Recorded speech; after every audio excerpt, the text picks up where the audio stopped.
এই পাশে দাঁড়িয়ে যান, পিছনে থাকবেন না, কেউ মেহেরবানি করে সিরিয়ালের পিছনে থাকবেন না।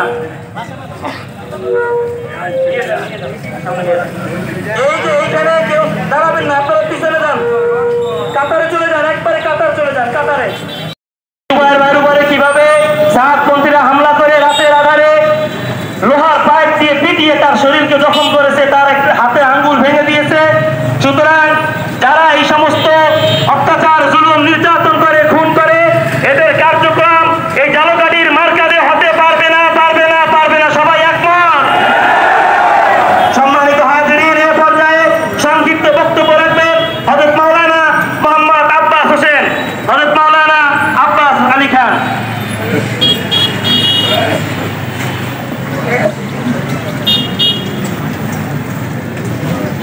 নাহমাদুহু ওয়া নুসাল্লি আলা রাসূলিল কারীম।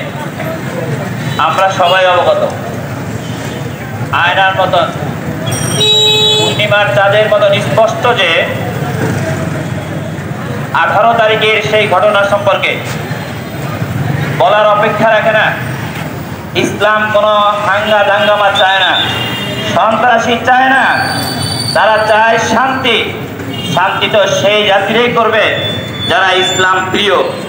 আর ইসলামের নামে যারা সন্ত্রাসী করে, ইসলামের নাম দিয়ে কার্যক্রম চালাইতে চায়, আমাদের দাবি হলো তাদেরকে এই সন্ত্রাসী নামে কার্যকলাপ না চালাইতে পারে এবং তাদের এই কার্যক্রম বন্ধ করা হোক।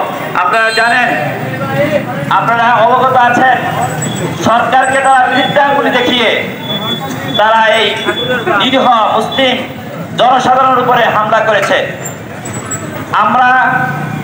আমরা সকলে ঐক্যবদ্ধ হয়ে এই দাবি জানাচ্ছি, সরকারকে তারা যেন বৃদ্ধাঙ্গুল আর না দেখাইতে পারে।